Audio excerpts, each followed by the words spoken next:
and drank a bottom bone.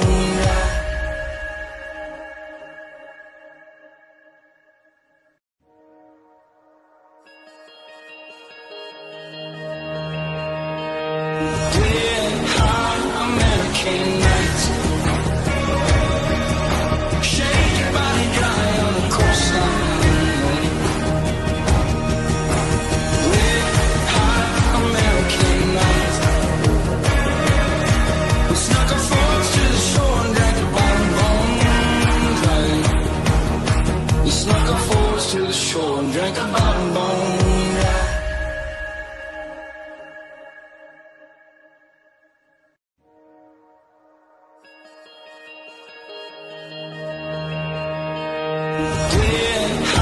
American nights, shake your body dry on the coastline. We're hot American nights, we snuck our folks to the shore and drank a bottom bone. We snuck our folks to the shore and drank a bottom bone.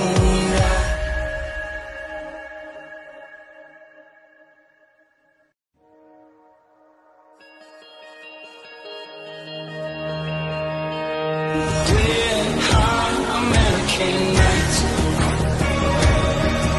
shake your body dry on the coastline. We're hot American nights, we snuck our folks to the shore and drank a bottom bone. We snuck our folks to the shore and drank a bottom bone. And we're going to be looking up there, by the way.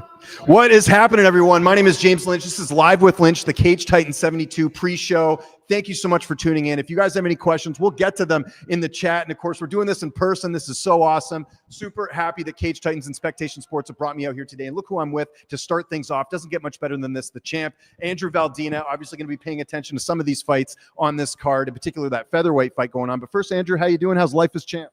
I'm doing good, brother. How you doing? I'm doing awesome. It's great to have you here, man. Just how excited are you for this card tomorrow night?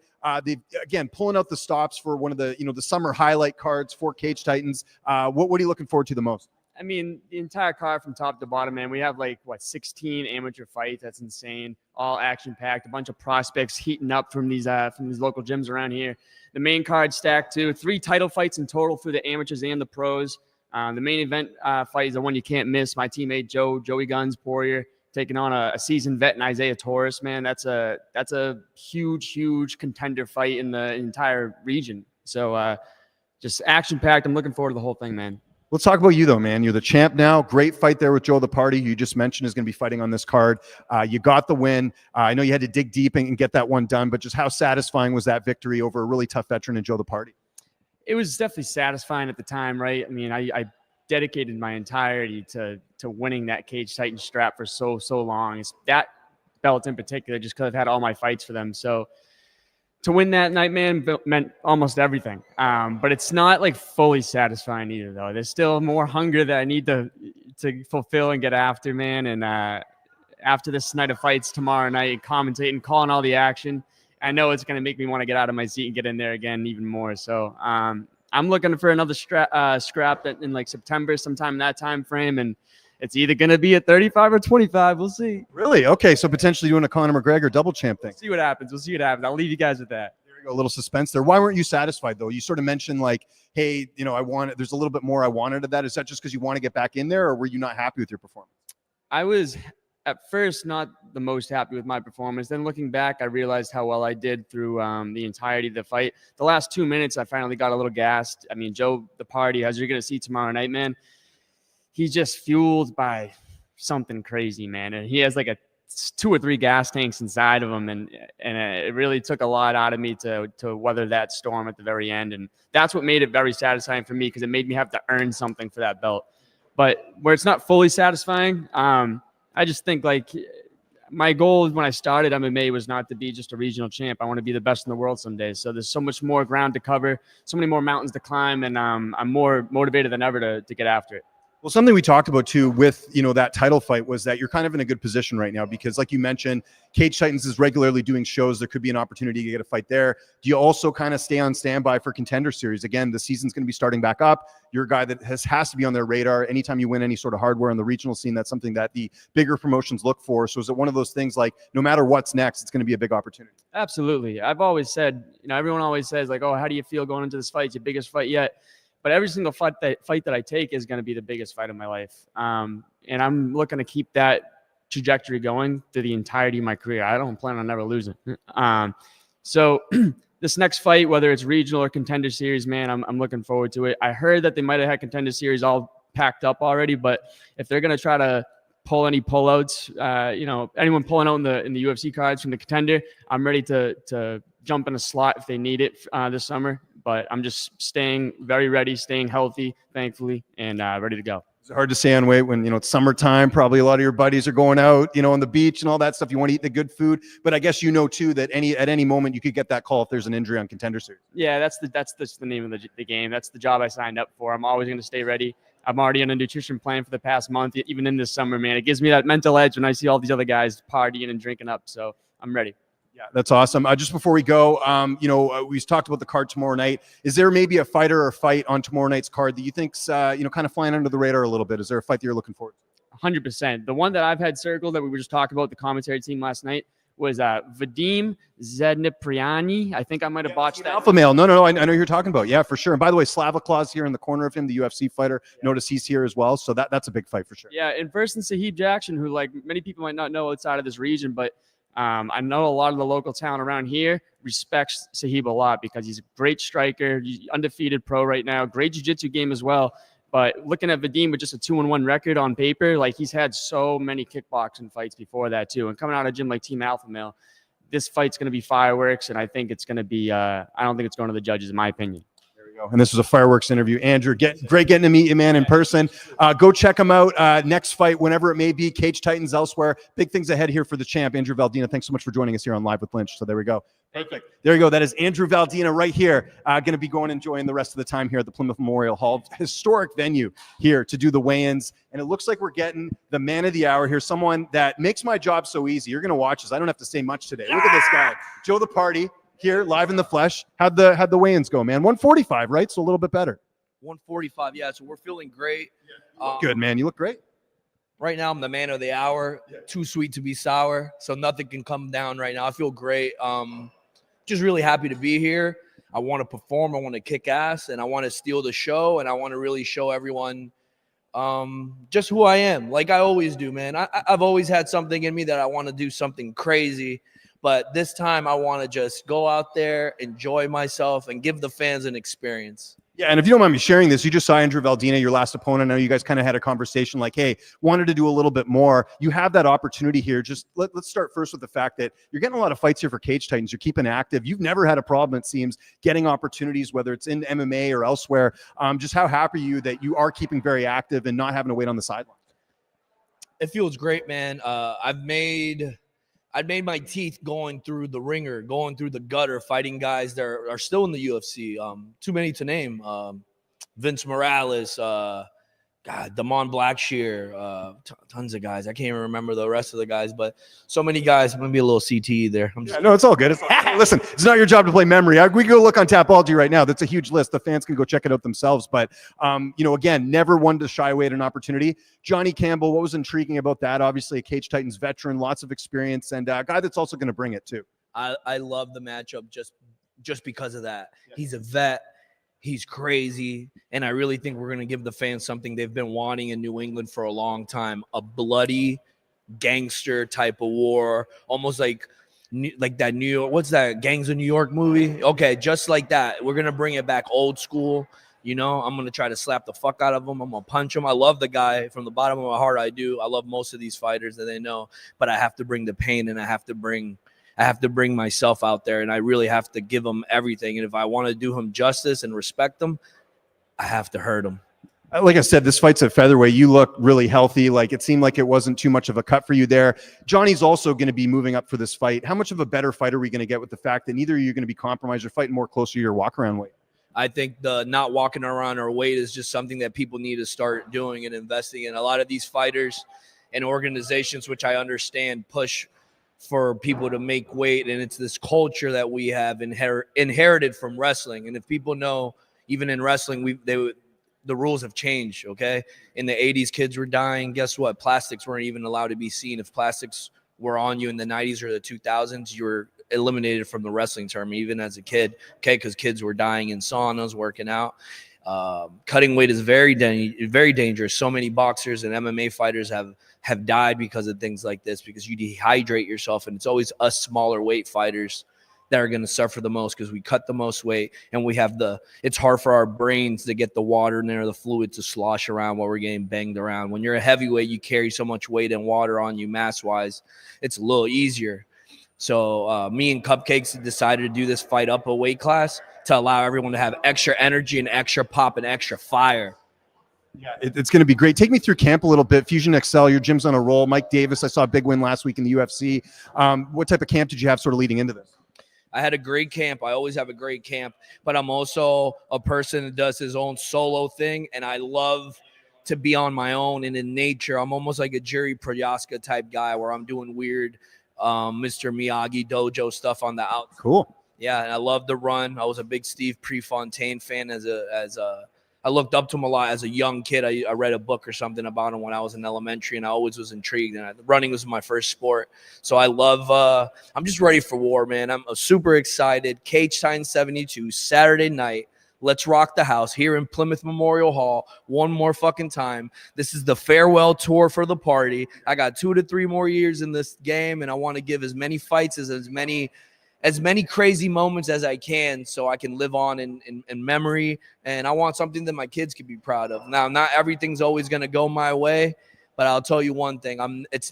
You're never going to see Joe the Party down. I'm always going to pick myself up, gather myself, pick my head up, and walk forward into the flames and come out on top. Somehow, some way, I will win. Saturday night, I will win. Saturday. Come watch. Got to check that out. Spectation Sports. If you're not in the area, if you are in the area, what are you doing? You should be at Plymouth Memorial Hall tomorrow night. Joe the Party. Great talking to you, man. Thank you so much. You fucking rock, guys. Cage Titans, let's go. Massachusetts, New England. I want Connecticut, Rhode Island, everybody, New Jersey. I want to see everyone's mom, everyone's dad, their uncles. Bring everybody here. Bring the dogs. We got dogs in the background. Everything, okay? I love you all. And I can't wait to see you Saturday night, either in person or live. Get the stream. Catch the stream if you want to at home. Easy money. Get your popcorn. Make your nachos at home. There we go. Joe the Party, guys. Check him out tomorrow night. Big fight with Cupcake, Johnny Campbell, who I think we're going to be getting here next. Again, this is Live with Lynch, the Cage Titan 72 pre-show. If you guys have any questions in the chat, let us know. I'll try and get them on air. We're going to get Johnny Campbell here very shortly. This is so much easier than doing this remotely. And we're going to be getting Johnny Campbell here very shortly. He's just over there embracing his opponent, Joe Penafel. Looking forward to that one. And looks like we got him here. Ladies and gentlemen, this is not Chuck Norris. This is Johnny Campbell. What's up, Johnny? Good to see you, man. 45, man. A little bit easier than 35. A little bit easier, yes. I intentionally built myself up a little bit so that I would be still making a legitimate weight cut down to 45. So I'm feeling a little sucked out right now, but we're going to hydrate back and feel optimal tomorrow night. Yeah. What about Joe the Party? I mean, I don't know how this fight came together, but just how excited were you to get this opportunity? Because you know this is going to be a fight of the night. Yeah, it's been like a fight that has kind of been in the ether for a long time. Yeah. The moment that he stepped ground in Plymouth Memorial Hall, people wanted to see Cupcakes versus the Party. So when my initial opponent dropped out, Kenny Champion, Mike offered the Party, and it was like, sounded perfect to me. You know, I love the idea. It's a great challenge. He has such an interesting style, and he has so much energy and momentum. He just fought for the bantamweight title. So it's an honor to do battle with him, and I look forward to putting on a show tomorrow night. Yeah, it's going to be great. And Johnny, obviously, moving up a weight class, we mentioned it there. Was that, so with the fight, was it always at 45? The plan was to always move up, or was that something that was added later? Yeah, so I was going to fight for the OG title against Kenny Champion, which would have been 45. So when Mike offered Party, I was kind of preparing to be 45 today. So I said, I really like 45 right now, if we could keep it there. And I know that Joe is willing and able to do anything. So he jumped in at 145, and we made it happen. Who'd you get to work with this camp? Who helped you get ready for this one? This guy right over there, Aiden Giuliani, outstanding wrestler, great for party preparation, most definitely. I got to move around with a ton of different people. Christina Katsikis, the meat grinder, she helped me out with the weight cut today. She was giving me tons of work. Bobby McMasters, who is an old school guy. He fought on Elite XC, if you remember. Of course I did, dude. You're talking to me here. I know Elite XC back in the day. Kimbo Slice, Seth Petrozelli, the whole everything, man. What a crazy promotion that was. By the way, quickly before we interject, you got some fans in here. Jessica Martin, Cupcakes, we will be cheering for you. Cupcake Nation, I know will be showing up tomorrow night. It's gonna the thing I'm so excited for too, aside from the fact this is gonna be an awesome fight, your fan bases, the combining the two, it's gonna be the house is gonna be rocking tomorrow. Absolutely. When I got my ear ripped off in Brazil, I feel like I picked up a lot of global fans. Yeah. So, yeah, I got people messaging me from England and telling me what they had for lunch every week. I don't know why, but it's like a thing that they do. Yeah. So, yeah, so there'll definitely be a lot of people watching and sending energy in. And then Party obviously brings a party of people behind them. So it's going to be rocking in there. And in the over the interwebs as well. People are going to be going crazy. Prediction for Saturday night. How's this one playing out? Second round is my round. If you look back historically, when I'm on, I finish in the second round. And I think that's where we're going to get it done. We're going to go in there. We're going to float like a butterfly, sting like a bee, touch them, not load up like we have been. If you've been watching my fights recently, you expect me to come in, load up on my shots. But we're going to be calm, cool, collected, and we get it done in 2 tomorrow. You've accomplished so much in your career. You've been in there with the who's who. After this, not looking past Saturday, what's the plan? Is to keep fighting, just see how you feel? Because I mean, again, you're in there with some of the best. It's not like you're going in there and fighting, doing the political thing, right? Fighting easier opponents. Every opponent you've had the last little bit and throughout your career has been very tough. So what can we expect after this? More of the same. So I mean, without looking past Party, thinking about what would be nice, I think a potential matchup against Jay Perrin at 140. Oh, look at that. Okay, yeah. I think it's long overdue, right? Yeah, we vanquish the Party tomorrow. I'm going to be doing that for Richie Santiago, for Pat Gilbride, for, these guys that he came in and was able to overcome. And I'm doing it for Jay Perrin because they've been jabbering back and forth. So I'm going to beat the Party tomorrow for Jay Perrin, but then I want Jay Perrin at 45. Love it. There we go. Already an opponent of mine. I'm just reading a couple of these comments here. Everyone's so stoked for this fight. I mean, this is, again, a fight you can't miss. Johnny, pleasure to meet you in person, man. We've been doing these for years. I'm a real person, not AI generated. I know it is. It's way better, more personal, too. And I get to dress up a little bit more, so it's good. You're like more becoming in person. Yes, exactly. Over the internet, you don't get to really appreciate how handsome you are. Thank you. I'm married, just so you know, but it's all good. I'll take it. You are too, man. I wish I looked like Chuck Norris, man. That looks great. So, Johnny, pleasure. Best of luck tomorrow night, man. We're looking forward to it. There you go. Johnny Cupcakes Campbell, one part of the featherweight fight going down tomorrow night with Joe the Party. I'm going to try and get our framing a little bit better here, guys. Got to work on that. But if you guys have any questions in the chat, let me know. Happy to answer them. This is Live with Lynch. And we got our next guest here coming up right now, coming to join us here. How was the weigh-in, my friend? Good. Yes, sir. Good. So why don't you tell us a little bit about yourself? Who are we joined with here? My name is Aaron Hughes. Yeah, Aaron Hughes, out of the cartel. Yes, of course. Yeah, for sure. So, Aaron, a big fight tomorrow night. Looking forward to it. Just before we get into kind of your fight and everything else, what does it mean to be a part of a big card like this? Cage Titans always pulling out the stops, but for this card in particular, we've got the title fight, we got the Party and Cupcake fight. What does it mean to be a part of this? Yeah, just I love fighting for Cage Titans, man. I fought for pretty much every promotion in New England, and nobody does it like Cage Titans. So it's So big thanks to Mike for getting me on the card. Yeah. How much notice did you get for this fight? It looked like you got a full camp. Yeah, it was probably about like 5 or 6 weeks, but I was messaging Mike like 8 weeks out, like I want to fight on this card. I want to fight on this card. I want to fight on this card.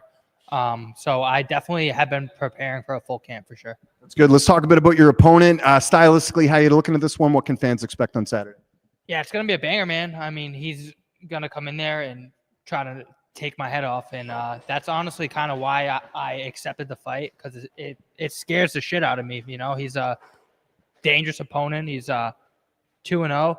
He had 2 back-to-back wars. He's going to be coming in there swinging hard, and I just got to say discipline for the entire 15 minutes, and I'm I'm looking to come out with the dub. And just seeing his last 2 fights and how much he sort of put on the line there, that's got to excite you a bit, knowing that this is going to be a fight that the fans are going to want to tune into. It's going to be a really fun fight. Yeah, it's gonna be an absolute banger, man. I'm stoked for it. Let's talk about the cartel a bit. Who'd you mainly get to work with for this camp? Who helped you get ready for this one? Yeah, just big shout out to Tyson Chardier. He's probably one of the best coaches that I've ever trained with. I did a lot of work with Nick Fior and Tom Pagliarulo and all the guys in Fred Sphere. Those guys are just all killers, man. You know, it's like there's never an easy day in the room. It's like I go from being the best guy in one room to the worst guy in that room, you know? So it's very humbling, like consistently very humbling. Like there's never an easy day or an easy training session or easy round ever in there. So yeah, it's a very humbling experience. Well, and that's got to give you more confidence going in there, knowing that you're upping your game. You're constantly having fighters that are going to challenge you and kind of put you in those positions. So the confidence level's got to be riding high. Not to mention, I mean, something we got to talk about. You got a lot of experience, right, man? So that's something you're bringing to the table against your opponent. Yeah, I got 13 pro fights and around probably 30 fights, and as an amateur between kickboxing and boxing. You know, my record is not a good indicator of how talented and skilled that I really am. Like, I give everything to this shit, you know. I train 3 times a day, 5 days a week, you know. I know how good I am. The people who train with me know how good I am. My coaches know how good I am. I just got to go out there tomorrow night and show everyone else what I've known for years. How's this fight unfolding tomorrow night? I'm going to mix it up, man, you know. I'm not going to be hunted for a finish, but I want to be calculated. Maybe I'll wrestle, maybe I'll strike, you know. I think it's definitely a tough fight, but I think I have all the tools to come out victorious. Yeah, we're looking forward to it. Not obviously looking past tomorrow, but the rest of the year, what's sort of the blueprint here? Cage Titans regularly putting on shows. I know you want to take advantage of those opportunities to just, you know, stay healthy, take those opportunities. Yeah, so I am going on vacation after this fight, so I probably won't be fighting on the next card. Well deserved, by the way. I know it's been busy. Yeah. I mean, I fought 3 times last year. This is my second fight this year already. I definitely would like to get 1 or 2 more this year, you know. I'm getting older, so I don't know how many more fights I have, you know. But, yeah, so I'm just taking it day by day right now, fight by fight. The question everyone wants to know, where are you going on vacation? I'm going on a cruise in the end of August, so I'm going to DR and Haiti and the Bahamas. So that's good. Anything you're looking forward to having on the cruise? Or I don't know if you like drinking or like the buffet or anything. I've never been on a cruise, but I hear it's great. Yeah, so I mean, the food's free. It's unlimited food. It's free. And you're gonna move up a couple weight classes after the cruise. Dude, my girlfriend and I did get the drink package, so I will be getting drunk every day. So yeah, I'm definitely looking forward to that. I mean, in camp, I'm like extremely disciplined. Like I don't cheat on my diet. I don't drink alcohol in camp. It's just 100% locked in focus, you know. It's like last week I was literally at a cookout, everyone's eating. I'm just like there, I got my gallon of water. I'm just like, fuck. Got your meal prep next to you, yeah. Just trying to eat. I've been there. Everyone's been there, yeah. Like, fuck, dude, this sucks. But it's what I signed up for. It's part of the sacrifices, you know. And yeah, it kind of adds that small little confidence boost, you know, that I did everything I possibly could to prepare, you know. Okay, last question, most important one in this interview. You're going up to the bar on your cruise, and you see the bartender. What are you ordering? What's your drink of choice? Dude, I always go with the Blue Hawaiian, okay? It's extremely fruity, but I don't care. It fucking tastes good. Margarita for me, lime. All you haters out there say it's a girly drink. Screw you guys. It tastes awesome. It's really good. Got to get a little salt on there, maybe a little sourness in there. That's my drink. I had one last night, actually. It was great. If I'm going to drink, why do I want to drink something that tastes like shit? Like, I want to enjoy what I'm drinking. I don't just want to be drinking straight whiskey. Like, I want something that tastes good, you know? Yeah, exactly. I'm with you there. Hey, Aaron, thanks for doing this, man. Best of luck tomorrow night. Appreciate the time. There you go. Aaron Hughes, New England Cartel member, going to be fighting tomorrow night. We mentioned it there. Jared St. John. Yeah, big one there at lightweights tomorrow. So we're really looking forward to that one. Again, Aaron Hughes, veteran in this one, 12 fights, taking on the 2-0 Jared St. John. So we're going to look forward to that. We'll see who else is coming here, guys. In the meantime, put your questions in the chat. I got lots of time here today, so happy to talk to all you guys. And Xavier in the chat says, I'm 40, no excuses. I'm 40 as well. I know I maybe don't look like it, but yeah, exactly. You got to got to go out there and live up to the age there, which is great. So yeah, keep the questions coming, everyone. We do enjoy your feedback here on the Live with Lynch. We do this every Cage Titans event. This is the first one we're doing live on location, and I got to tell you guys, it's so much better, so much fun. I got to tell you, just from a personal standpoint, it's an absolute honor to be here at such a historic venue at the Plymouth Memorial Hall. If you guys haven't been in here, man, a lot of history. Just, you know, the architecture, everything about it is really awesome. So just waiting to see who we're going to get next year, but I can talk. That's what I do for a living, guys. So I'm happy to sit here and chat with you guys. We got, Slippery Pete in the chat. Pete, what's up, buddy? How you doing? Good to talk to you. Are you going to be coming to the fights tomorrow night? Would love to see you. Slippery Pete and I go way back. I've been doing interviews since, I don't know how long. That's actually the cool part for me. This week is there's so many fighters that I've interviewed over the years. I've never met them in person. So hopefully we're going to see a lot of you tomorrow night at Cage Titan 72. Again, great show. They're always pulling out the stops here. We got the title fight in the main event. We mentioned the Joe the Party, Johnny Campbell fight. Kenyon Moore and Ozzie Martin going to be fighting at 170. That's going to be a fun fight there. Team Alpha Males, Vadim, going to just say that because his last name would be tough to put in a hockey jersey. It's kind of long on that one. Taking on Shahib Jackson. We've talked a little bit about here from Rhode Island. Of course, not a lot of fighters coming out of Rhode Island that have made it to the UFC. I think the only one there, Andre Sukumtat, comes to mind. So people will be familiar about Andre Sukumtat from this area as well. Of course, a longtime fighter in the area there. We've got Aaron Hughes and Jared St. John, like I mentioned. John Medina taking on Chris Snigger coming up here at a Hard Knocks. So lots of really good stuff going on. And again, if you guys can't make it out tomorrow night, you can check out this card live on Spectation Sports. That's your home for Cage Titans and so many other great promotions as well. Are you coming to the Ring Cage Titans card? So yeah, I will be doing post-fight interviews tomorrow night for the Cage Titans card. So if you guys are around, say hi. Don't be shy. I'll be wearing this exact same jacket, different shirt though. Got to switch it up, right? Can't be wearing the same thing every day. I'm not like Bart Simpson. I got to be switching up the outfit a little bit. So thought rather than pack two suits, just wear one, do a different shirt underneath, make it a little bit easier, you know, a little bit better there. So looks like we got our next guest coming up here. He's going to come out and talk to me here. And we got our guy, Kenyon Moore, if I'm not mistaken, right? Hey, yeah, really nice to meet you, man. Out of Teixeira MMA, you're going to be taking on Ozzie Martin tomorrow night. Thanks for coming here, man. How you doing? I'm good. I'm happy to be here. Good. How did the cut go? Look, I mean, dude, it didn't look like you cut any weight. No, yeah, it was a good one for me. I'm coming off a recent victory, so I didn't put a lot of weight on, so I didn't have much to take off. That's good. Take me through how this opportunity all came together with you fighting Ozzie. How much notice did you get? How did this all come together? So I've been wanting to fight for Cage Titans for a while now. I had a fight scheduled with the guy I just fought here, that fell through a few times. So I was excited to jump on their next event, and I knew Ozzie was looking for a fight. He was supposed to fight in the last event that I fought on too. So I reached out like the next day and asked Michael if he was available, and we put it together that day. Seems pretty simple to me. That's pretty good. Take me through camp a bit. Again, you're at one of the best in the world, Teixeira MMA. Who'd you get to work with for this camp? So we all work together on the team. The biggest guys that I train with at the gym are generally like either the guys that are amateurs about to go pro or the guys that just turned pro. There's not like specific guys I work with. We all kind of just like mix around. Good variety, right? Probably good for you too. Different situations, getting to train with different guys, which is awesome. Stylistically, how are you looking at this fight as far as what you bring to the table against Ozzie? Yeah, so it's going to be interesting where it goes. Like he likes to stay on his feet, and he likes to throw hard, explosive strikes. And just going to see how I cope with that, kind of. If I can make it happen on the feet, then I will. If I'm having a hard time, then I'll take it to the ground and, probably TKO against the fence either way. We're going to get some questions here from the chat. By the way, Peter Barrett saying, hoping you're loving Plymouth. I just got to Plymouth today. I was at the hotel last night. I'm going to go explore a little bit today. I hear it's great here. That's what I hear. And we got Sig here in the chat saying, bro asked for Ozzie. That's ballsy. I think people know this is going to be a good fight, man. So, again, the fans are into it. I mean, I'm sure when you saw the matchup and it came to fruition, you got pretty excited.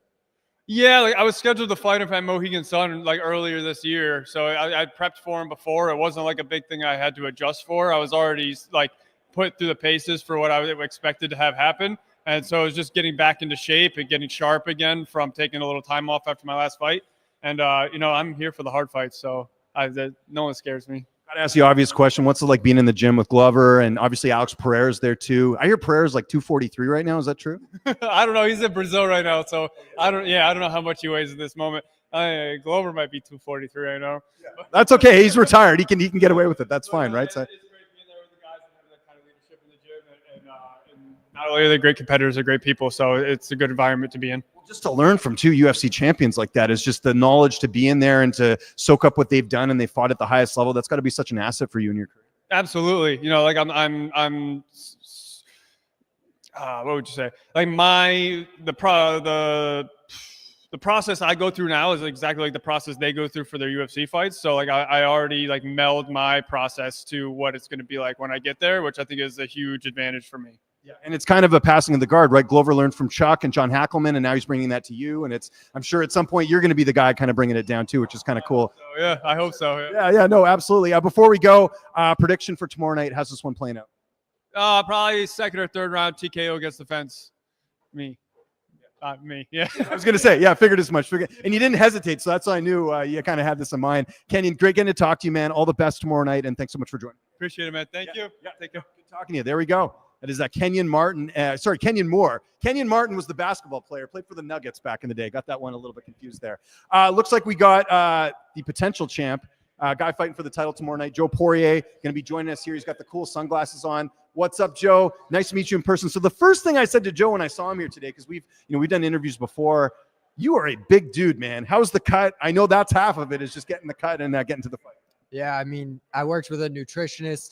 This guy, James Simmons, did my strength and conditioning too. And yeah, it couldn't have gone better. I actually cut a little more than I needed to. I walked in, weighed in at 124 on the dot. Oh, wow. With the chain on. With the chain. There we go. And that weighs like at least 10 pounds. That thing's pretty big there. So you and I obviously talked when this fight kind of came together. Have you seen your opponent yet? Isaiah Torres, have you got to scope him out a little bit? I know that's something too. Yeah, I shook hands with him, got to meet him, say good fight, have a good fight and everything. Seemed like a good dude.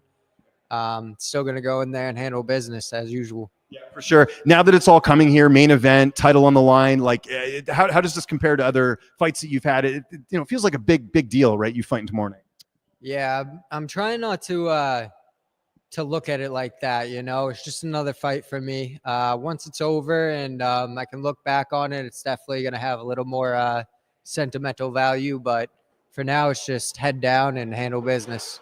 Like I mentioned, you and I talked a couple weeks ago. How did the rest of the camp go? It looked like everything kind of went smooth, kind of leading into this, every dot sort of check, so to speak. Yeah, I mean, like I said, I worked with my nutritionist and strength and conditioning coach since I was about 5.5, 6 weeks out. So really been dialed in with the crew. And yeah, I had a really great training camp. So can't wait to go in there and hopefully make it everything show, and it'll be a quick night. You mentioned the changes, obviously the nutritionist and all that stuff. Like, how different do you feel like you're going to look in there? Because that's half of it is cutting the weight, making sure you're on point with the strength and conditioning and all that. Like, are we going to see a different version of you on Saturday just with some of those changes, even in 5 weeks? Yeah, I mean, hopefully it's another typical Joe Poirier quick highlight. I'd love to get the fans gassed up and give them something to cheer for. So going in there to get some electricity going. And I asked you the same question. I'll ask you again. How's this one playing out tomorrow night? I see it probably ending in the first, maybe beginning of the second. I'd like the knockout, but I mean, if I can find a neck, I'll take the neck. So whatever comes to me. And last one, kind of a corny thing here. How crazy is it that you're fighting tomorrow night, Poirier, Dustin Poirier fighting in the UFC? It's the weekend of Poiriers, I guess, right? Yes, sir. Yes, sir. Good night for us. It's a good night for us. Yeah, and 2 belts on the line, too. That's going to be great. Joe, great talking to you. Great meeting you in person. We're looking forward to this. You guys definitely don't want to miss this one tomorrow night. Again, if you can't make it in person, live on Spectation Sports, you can go check that out. Joe Poirier, Isaiah Torres. Looking forward to this one. Joe, thanks so much for doing this. Thank you so much, James. Thank you. There we go. Joe Poirier, one half of the main event for the vacant title. We are looking forward to this one. Again, should be a good one. And, again, one of the things we talk about all the time with Cage Titans is the matchmaking here. You've got Joe Poirier, 6-1, taking on 7-3 Isaiah Torres. This is the type of stuff that the UFC is looking for. It's a one thing to amass a winning streak and, build up the resume. But if you're not fighting good opponents, it's something that does get exposed at the higher levels. And you look at Joe and who he's fought, Isaiah, same thing. Isaiah's got 3 losses, but you look at some of those fighters he's fought, they're really high-level guys. So, again, Cage Titans always putting together good matchmaking here. And we're going to wait and see who our next guest is. But if you guys want to keep me company in the chat, I would very much appreciate it. Catching up on some questions here. We got Joey Guns. Got to take that shirt off. Let them rock shine. Joe, generally, how much are you cutting? He looks like he cuts a lot. I'll be honest, he looks, but again, new nutritionist, maybe that's paid off. We'll see. But, I've been to a number of weigh-ins. He's cut a bit. He's cut a bit going into this, but I'm sure we'll find out tomorrow night, but I'm curious to see how much Joe weighs tomorrow in the cage, because it looked like he cut a bit here today. We'll have to check that out. Had to put weight on for this fight. Next champ. Yeah, it's going to be, again, really, really good fight tomorrow night for Cage Titans. So again, we got the main event there. 125-pound belt on the line. Isaiah Torres, Joe Poirier. So far, just to recap, in case people are wondering here, we've talked to Joe Poirier. We've talked to Johnny Campbell, Joe the Party, Kenyon Moore, Aaron Hughes from the cartel. So we're just waiting to see who else we're going to get. Again, they're basically how this is working right now. They're weighing in. They're pulling them back here, and I get to talk to them. I'm blessed as hell, man. This is so much fun. You guys have no idea getting to sit here and talk to the fighters in person. It's a really good time. Way better than sitting in my office, let me tell you. Although I'll tell you, the temperature's about the same here. It's hot here in Plymouth Memorial Hall. In there, they got air conditioning, but here I'm surviving okay. I got my State and Liberty jacket on. Good suit company. They don't sponsor me or anything, but you can check them out. They got the sort of the stretchy material. So I'd be in way more trouble here right now. If I was wearing one of those pure cotton suits, I'd be sweating buckets. I'm okay now. A little bit sweaty, but it's okay. Not as bad as these guys. They're trying to cut weight right now. So there we go. So again, if you guys have any questions, post them in the chat. I keep looking over here because this is where my computer monitor is. So I'm trying to keep the eye contact with you guys. It always looks kind of weird when people broadcast and they look off to the side. Never been a fan of that. I definitely like the old kind of this route as well. So looks like we've got our audio and video all lined up too. Just going to double check and make sure you guys are hearing me okay. Yeah, everything should be good. Always got to double check that stuff. I did before we went live, but sometimes things change. But very cool setup here. We got the backdrop. So yeah, just so you guys know, I put a photo on my Twitter in case guys kind of want to see how the setup is all going. But basically, I'm behind the weigh-ins right now. So the weigh-ins are right behind me. Fighters keep walking back and forth. So that's why I keep looking over here, because the fighters are walking up and down the stairs, and then they're just kind of putting them my way here. So we're going to kind of see who I end up getting next. Hoping we're going to get a chance to talk to Isaiah. I know we're going to get to talk to Isaiah Torres, just kind of waiting on him. Ozzy Martin, I'm hoping we'll get a chat with him. Again, we talked to his opponent, Kenyon Moore, to share MMA. Vadim as well. We got to talk to him. And looks like we got our next guest here. Happy to be joined by our next guest. What is up, my friend? How are you, sir? Good. How's it? It's great to be here. Hey, it's great to be here too. So, for those watching at home, who are we talking with? Yeah, Jared the Wolverine St. Jean. St. Jean, there we go. We just talked to your opponent, Aaron Hughes. A big fight that sort of came together here. Take me through the process of getting this fight and how this all materialized. Well, I was really trying to get in the Cage Titans card. Just worked out well with my schedule. I'm really trying to fight, be active, trying to hit 4 fights this year as a professional. Wanted to make a statement, and it just kind of lined up well. There wasn't really any fights or any matchups lined up. I think we're at like the 5-4-ish week mark, and I was just getting close to like, I'll just pull my name, and it just came together all of a sudden. I was just like, hell yeah, we got to fight. Yeah, and it worked out well. And an experienced opponent. I know that's something, early in your career, you want to get those, veterans on the resume. Like, how important was that for you too, just fighting like a 12-fight vet like him? Good. I had my prior fight before that, also a 12, 15 fight vet. So, taking on all comers, man. I mean, a lot of fighters don't do that. Oh, absolutely. Yeah. Especially from the adversity of my last fight. So I'm feeling very confident going to this one. And then any fight after that, the confidence I'm building right now with the resume I'm building, just creating this big snowball effect for me. And it's, just working well. Yeah, no, I'd say so. And it's funny, we had Aaron in here before, and he was excited to fight you. Like, he knows that your last 2 fights have been entertaining. It seems like there's a lot of respect there. Like, it seems like he's going to put it all on the line. Like, how excited are you that you have an opponent that's willing to exchange, not fight on points, just try and go in there and put on a good performance? Oh, hell yeah. That's news to me. So I'm excited. That's what I'm here for. I'm the messenger, right? Awesome. Thank you. So that's great to hear. He's very experienced. He's been in there. He's done that. He's fought, hell of the up-and-comers. So if he's willing to throw, he's willing to throw. So I'm going to meet him in the middle, and we'll duke it out. So whoever lands first, and it's probably going to be me. Now, I've been to a number of weigh-ins throughout my career and seen fighters. We had Joe Poirier in here earlier in the main event. It looked like he cut a little bit. You look pretty good, man. It looked like the cut went well by the sounds of it. Or maybe you got a good poker face, but you look pretty good right now. I mean, from I don't know. I was saying the same thing in the car right here. I was like, this is probably my easiest cut yet. And it was still a good amount of weight, Usually you feel that brain fog, that slowness, and I just didn't feel that. It was not too many rounds in the sauna. I had like 4 or 5 pounds left to go, and I cut a lot the night before. I was nervous as hell, so I'm like, I'm not gonna make the weight, and it just melted all off, and I was just, I'm still there right now, so I feel great. Good, I can tell. No, honestly, you look great. Take me through camp a bit. Who are some of the main guys helping you get ready for this one? Nathaniel Grimard comes to mind immediately. Avery Poole. A lot. Damn, I can't. I know we did. Listen. I know the, again, cutting weight a little bit foggy, but I guess for you, it's about getting a variety of training partners. A lot of different looks and all that, and also maybe not a lot of household names. But maybe a lot of household names we'll be hearing about here pretty soon, right? Yeah, there's a lot of the guys my size that I really like to get rounds with. So I'm always trying to look out to get them and spar them enough so they're right around my build and whatnot. So those are the guys that first came to mind. But I'm sparring the whole gym and whatnot, so it's good to get a variety of the guys. Your corner, what's that going to look like tomorrow night? Who's joining you in the cage? Head coach Devin Powell, striking coach Nick Miles, and wrestling coach Ross Donner. I mentioned this so many times with guys that are trained by Devin Powell. This guy, I think he's one of the few that's fought for every promotion. It seems he's fought for Bellator, UFC. Just how much of an asset is it not only having him as a cornerman, but as a coach who's been in there and fought the who's who? I mean, Devin's been in there with everyone. Absolutely. Unfortunately, I was never one of the day one guys, so I wasn't there for when he first was fighting. It was in his career, and then also trying to build the gym and fight. So I didn't get that whole side of the game from Devin. So once I kind of joined and came across Nostos, he had already retired and was giving everything to the gym. And it just helped me improve immensely. And I feel like a lot of the guys at the gym also have experienced that with the way the gym has grown. They just got a new building and they're really trying to put a lot of their work now into building that all up. So they just got a massive new building and we're going to be moving there soon. So a lot of big things for Nostos as a whole. And, nothing but growth from the gym. The gym's putting up fight numbers and we're winning fights left and right. So it's just awesome to have an asset like him and a head coach who's really driving it home and doing it. I don't want to say doing his job, but just really working well and committed to being a good head coach. And we got a lot of support too. I'm looking here in the chat, not Jessica, but we got, Jessica, go Jared.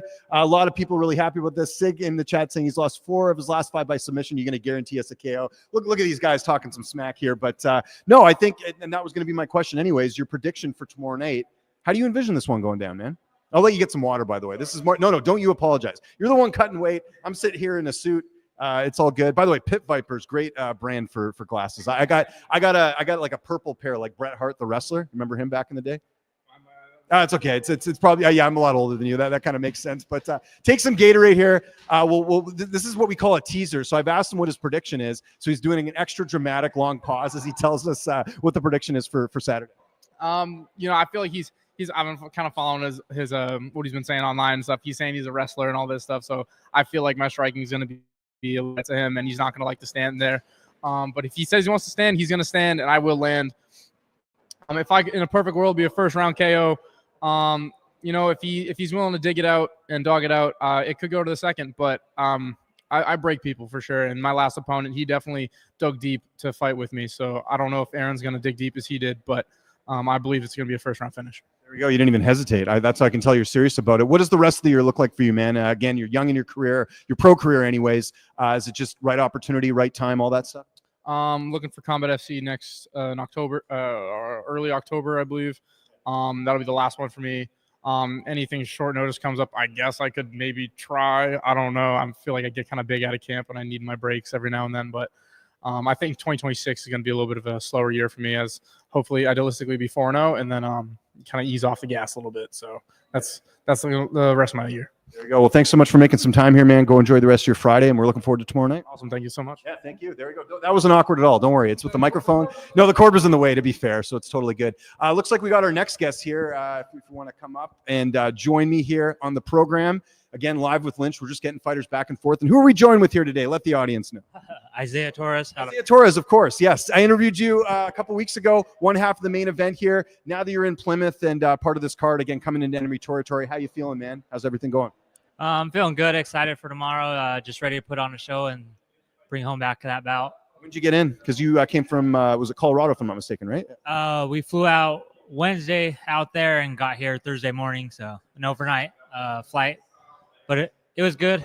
Able to cut a little bit of weight yesterday, and then finish off today. Yeah, it looked like the cut went well. Again, I've been kind of gauging how everyone's cuts have gone. Yours looks a little bit better. Yeah, it wasn't too bad. We made it first time going back all the way down to 25 instead of getting that pound allowance. So that was the hurdle we had to work through, but ultimately we got through it. So you can look right here in the camera, because even I make that mistake. I look here in the monitor because people are probably like looking off the side, but it's all good. One thing I noticed right away with you and with Joe, you guys are big for this weight class. So is it just one of those things where you can make the weight now? It's not a big deal, but I'm sure like eventually you're probably thinking I'm going to have to move up, or I guess for now you can make the weight. Yeah, I think for like both of us, as long as we get a little notice of the fight, I think we could make it. But obviously for me and him, we're not going to be taking any short notice fights. Unless we're keeping that weight down. Normally I'm like 45 when I don't have a fight. So getting a 5-week or 4-week is plenty of time just to kind of go stage by stage and get it all the way down there. We talked ahead of time about your camp and preparation and all that. So we'll kind of skip over that because you and I already discussed this. How about fight week itself? So the focus was the weight cut. You made the weight. Now what is, the next 24 hours look like from you leading right up to the fight? Are you going to go walk around Plymouth a little bit? What do you got planned the rest of the day? And by the way, we got your prestigious coach behind you here, Jeremy Kimball, with the great Marvel expression shirt. I definitely dig that. That's looking good. Jeremy likes coming out here. So we'll go to a couple places, go eat, go rehydrate. We have Robert Trujillo. He's one of our other teammates. He's going for the slap title again today. So, really? Oh, interesting. Okay, cool. So we're gonna watch that later. I'm sure. Rooting for Robert. I hope Robert does good. He was good at MMA too, but he's just switching over. And then other than that, me and he'll probably do a little shakeout, hit pads today, and then just get ready tomorrow, sleep and eat and hydrate. Yeah, just that the hard part's over, right? Making the weight, and then the fun part's tomorrow night. You get to go in there and fight. All the preparation comes to fruition. And one of the nice things about being here in Plymouth that I've noticed just right off the bat, a lot of like mom and pop places. So if you go somewhere to eat, there's going to be some good home cooking, some good feeling in there, right? And you can eat a little bit too, right? Yeah, that's why I told my grandpa, I said, start looking at places so we can go eat somewhere. That's half of it too, to enjoy the city, right? It definitely makes sense. I asked you before, I'll ask you again. How do you envision the fight playing out tomorrow night? How do you see it unfolding?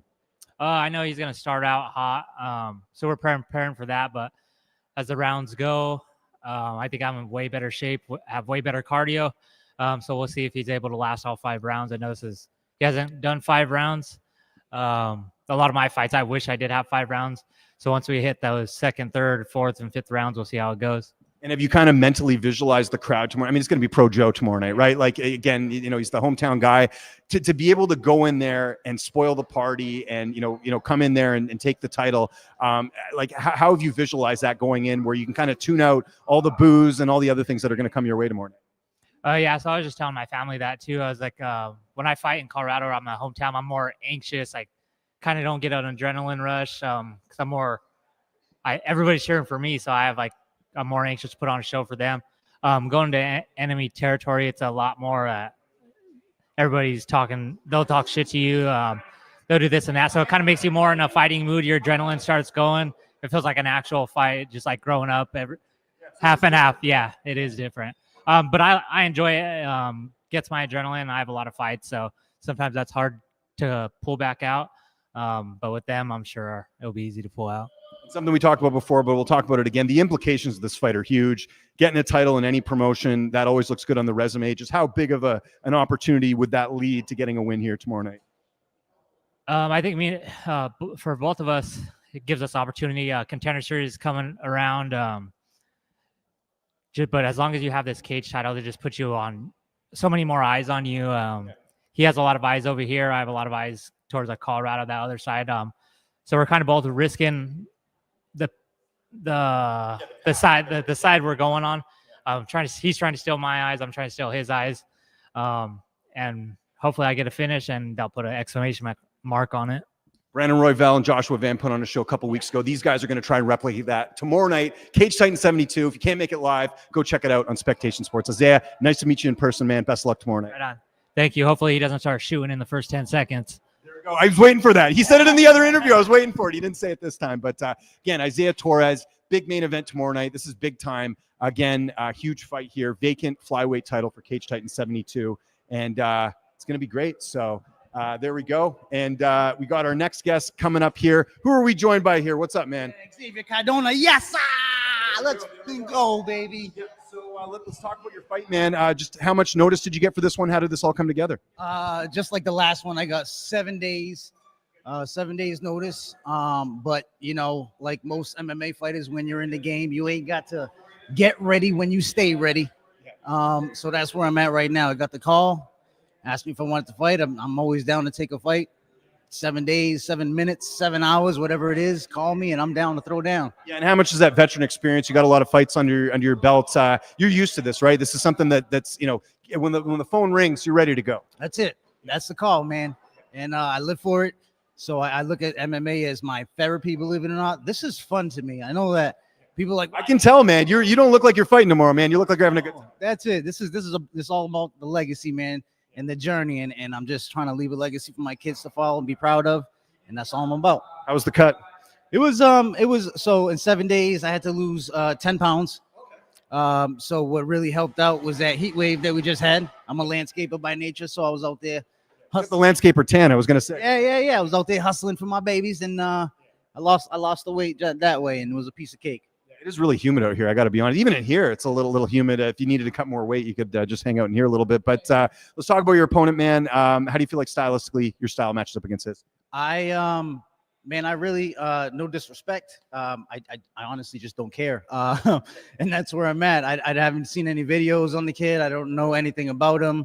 I just know that he wants to fight, and that's good enough for me. Yeah, and I guess at this point too, focus on what you're good at. Worry about the things you can do. Don't worry about your opponent. Like Mike Tyson said, everybody has a plan until they get punched in the face. It's very true, very true. Take me through camp a bit. You mentioned the short notice call. You're always training. You're always in there. Who'd you get to work with? Who helped you get ready for this one? Yeah, man, Lakeville MMA. That's always where it's at. Sensei John Mirando. I had Jack Condon, Mr. Jack 40 Cal. He's always showing me a few things. Miguel's whenever he decides to pop up in and out, he's just recovering from injury. But I had some good people. Daryl Makowitz in my corner, Corey Quebec. Who will be next in upcoming fighters soon enough. You'll hear their name soon enough. Good. That's why we're here, man. It's the future, the past, the present, doesn't matter. Cage Titan's got a little bit of everything. Your corner, who's going to be in there with you tomorrow night? So I'm planning on having my sensei John Mirando, some Tony Lee, and my coach Avila, stand-up kickboxing coach. Hopefully, will be in the corners. Yep. And there's no way this is going to be a boring fight tomorrow night. How's this one playing out tomorrow? The way it always plans out, man. You go in there, everybody plans and for has a plan. I don't. If you're gonna fight, why make it last? I'm in there to do damage. One round. I had a streak when I started, finishing like 3 of my fights in 1 round, either win or lose. So that's where I'm at. It's gonna happen. If it's gonna happen, it's gonna happen in 1. Don't get paid by the hour. Might as well get in and out, right? It makes sense. What about after this, man? You mentioned short notice calls. It's just same sort of thing. Whatever comes up route, you'll sort of take that opportunity. Yeah, no, actually, this is my last amateur fight, believe it or not. I am 40 years old, and 40 years young. I'm also 40, by the way. That- Look at though. I don't think so. No. we do. This is what we do. This, but I heard Mr. Young Buck, Mr. Hughes, talking about he's getting up there in age, and I know he's like a few years younger than I, so I want to hear that. Yeah. Stop ducking me, because sooner or later, Aaron Hughes, I'm coming back for that 7-second knockout. It was my first fight with Aaron Hughes, and he better not go anywhere anytime soon. There you go. You don't want to miss this one tomorrow night. Thanks so much for doing this, man, and best of luck tomorrow night.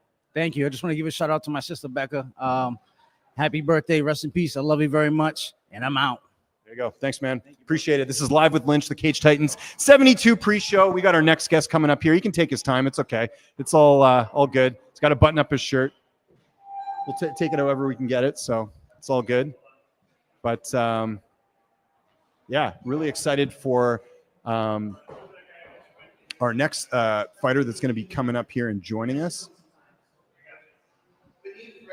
Yeah, Vadim, come on down. Oh, of course, yeah, Slaviclaus, yeah. I recognize him. Yeah. Look at this. We got some UFC royalty in the house. Slaviclaus, come and sit down, my friend. So, guys, first and foremost, Vadim is who we're joined by the way. A great fight coming up here tomorrow night against Shahid Jackson. I'll try and talk slow so that way we can get this kind of going through. But tell me how this all came together, guys, with this opportunity for Cage Titan.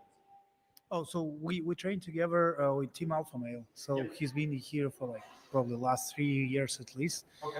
Trained with us. He's actually getting much better with his English, with his grappling, with everything. So he came kind of like same story as me. Yeah. He's just kickboxer. Used to be world champ, kickboxing world champ multiple times actually. And Ukraine they have a really good kickboxing school. So he just show up. But that's me. Give me some fights. Same story as always. Yeah, for sure. And then let's talk about your opponent here. Just stylistically, how do you feel like you match up against your opponent in this? Nothing. And just next step for me. I thinking about fight. It's my way, and I'm ready. Yeah. So he's not concerned about what his opponent's bringing. He's focused more on what he's going to bring to the table. Like this kind of so the MMA growing so fast now, it's kind of really hard to focus on a particular opponent. You have to work on your own skills. Yes. So that's our game plan. And I'm sure opponents switch up, right? So in case something gets switched up, you don't want to focus on one opponent and then have the fight fall through too. For him, it's anyway was short notice for him.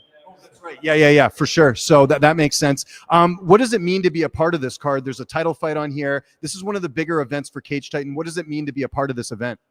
Что для тебя значит быть частью этого ивента, участвовать в этих соревнованиях здесь? For me, it's just fight. I like it.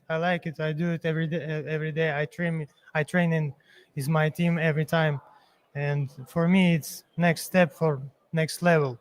Okay, that makes sense. As far as training partners, who did he have a chance to work with for this fight? Who helped you get ready for this one? С кем ты работал в этом кемпе? All my team it's Slava Klaus, Somya Dom, all team Alpha Male is my guy. It's best team in the world. Yeah, just like we said, there was short notice, so there wasn't really particular guys who helping him this time. Yeah, but yeah, we usually always around. Yeah, that's great. I mean, what's it like to get to work with you? We got Slava Klaus here. You got Song Yadong. You have Uriah Faber. You have so many high-level guys that you get to work with. How much has that elevated your game getting to work with, UFC caliber fighters? Ну, как ты ощущение, что работаешь с такими бойцами UFC, тренируешься, помогаем им тебе как-то? I'm very happy I get its team, and every day I see what I better, and I like it. I like wrestling. I like jiu-jitsu. I like kickboxing. It's my life. Okay. I want to peel this back a little bit. Like, take me through you training at Team Alpha Male. How did that all get set up, and how long has it been that you've been in California and Sacramento training at Team Alpha Male? Как давно ты тренируешься с командой? Как это получилось? Почему именно в Team Alpha Male приехал? I trained 3 years, and when I come in USA, my friends say you need come in its team, and I live in New Jersey and I fly in California. Okay. Yeah, and 3 years I train in this team. I'm happy. Yeah, and better weather, right? Yeah.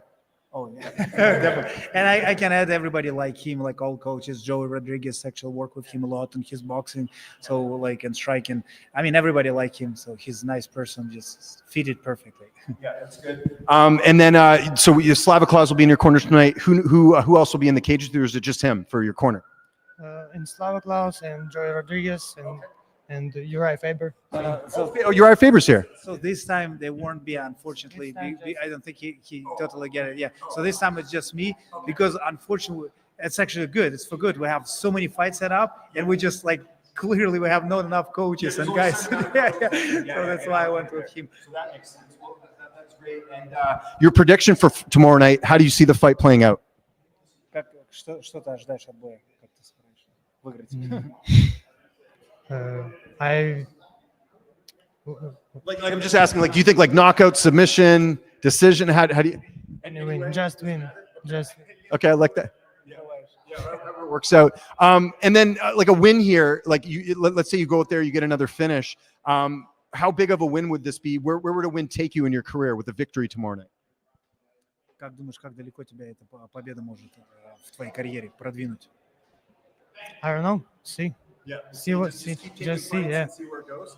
Yeah. Well, let me ask you this, and not looking too far ahead here, but we see Slava Klaus. You train with him. He's in the UFC. How far do you think you are away from becoming a UFC fighter? Как думаешь, как ты далеко от того, чтобы стать бойцом UFC? И вообще, это ли твоя цель? My goal. It's my goal, UFC, and I think a little bit step more. Very close. Okay, before we go, we talked all about fighting. What are some of your other hobbies outside of fighting? Do you watch any other sports, or do you enjoy any other hobbies besides punching people in the face? У тебя есть какие-то еще увлечения, кроме того, как бить людей по лицу? No. No, just fighting? There we go. It's all business here with our guest here. Really appreciate the time. Thank you so much for translating, and best of luck tomorrow night. Thank you so much. Thank you. Thanks, guys. All the best. There we go. Cage Titan 72. Don't want to miss that one tomorrow night. Yeah. Yeah. Oh, no, we're live. Yeah, that's fine. Wow, we're live? Yeah, no worries. We'll talk after. No, thank you so much. So there we go. Yeah, happy to be joined there by Vadim from Team Alpha Male, going to be taking on Shahib Jackson tomorrow night. So that's from Rhode Island as well. We got, sorry, who? Who, sorry? Oh, sorry. Oh, Abby? Oh, yeah. Come on down. So we are joined by, who are we here with? My name is Javier Hanner Acosta. Javier Hanner Acosta. There we go. Tomorrow night, one of the amateur fights we're looking forward to on this card. Take me through how this opportunity all came together. This opportunity right here, as I'm sitting with you, I think it's the suit, guys. I gotta say. Oh no, I wasn't. Oh, I didn't mean the suit. By the way, the suit looks great. By the way, what was the inspiration for this? Let's start with that. The inspiration is look good, feel good, and you perform good. I gotta say. I think. You're outdoing me here today, man. I'm a little jealous. I'm not gonna. Okay. I'm all right. I'm doing okay. But he definitely put me in my place here today, which makes sense. But when I said opportunity, like the Cage Titans opportunity, fighting and this fight coming together, take me through that. When did you find out, and how did this all come together? Definitely, yeah. This is a very good fight opportunity. So about a week ago, I found out that my opponent pulled out, and that was like a little sad. So I was like, all right, that's fine. But they gave us a new opponent, and I gotta say, I'm very thankful for this dude stepping in on 1 week notice. He didn't have to, but he is, and it's very full circle. He was in the corner of the guy I fought last year, and the guy I fought last year is fighting on this card too. So it's very much stars are aligning. Stars are aligning, and it's like exactly right. Yeah. And how worried were you weren't going to get to fight? Because I know, especially with amateur, it's tough to get guys to step up. Definitely, I was very worried I was not going to be able to fight, but dude, Jason stepped up, and we'll have a really good time tomorrow night. And I just want to be back. I'm very glad to be back. I think I took some time, took the year off, got myself in a way better position, got just better, more comfortable, and more comfortable with who I am too. As you can see, I was like, I can tell he's pulling out all the stops here. It's great. Let's go back a little bit. What got you into MMA? How did this journey start for you? I saw Joe Rogan kick a bag. That's it. Simple as that. Shout out to Joe Rogan for getting this guy into MMA. So that's cool. Or honestly, you could say it was like 2016, 2017. I watched that Robbie Lawler fight before that. And brother, when you watch those people fight, Robbie, it gets the heart pumping for sure. I can understand. I showed my parents that first fight, and they were like, "This is what you want to do?" And I was like, "Yeah, this is what I want to do. This is like no question. Like you can show me someone catching a football, you could show me somebody kicking a football, you could show me someone hitting a baseball, but you showed me someone getting submitted, knocked out, TKO'd. That's it. That's like it's like almost like when it's too good and everything else in life isn't. You know, it's like it outdid itself. So I would say, yeah, that's really what got me into it. And also the self-discipline of it all. I got into this sport in a time like COVID. So it was a very time for self-reflection and looking back on yourself like, hey, what do I need to do to make my life a little bit better? And jiu-jitsu, Mass BJJ saved my life. Nate Ryan, Scott Gorgoni, all those people, they like took me from like a boy and like whittled me into a man, just actually like shaped me, like whipped me, and like not with a bell or anything, but you know, like they like really made it so I understood what I'm getting into. Very cool. Love hearing stories like that. That's awesome. Let's stick there. Who helped you get ready for this fight? Who are some of your main training partners? Some of my main training partners were out of the New England Cartel and Guerrilla Crew, actually. So leveling up that level, you know, like just how good your training partners are. If you want to be an engineer, you got to go to MIT to be an engineer. If I want to be an MMA fighter, I got to go to the New England Cartel to be an MMA fighter, right? That makes sense? Yeah. So that's what I did. I surrounded myself with the best people I know around.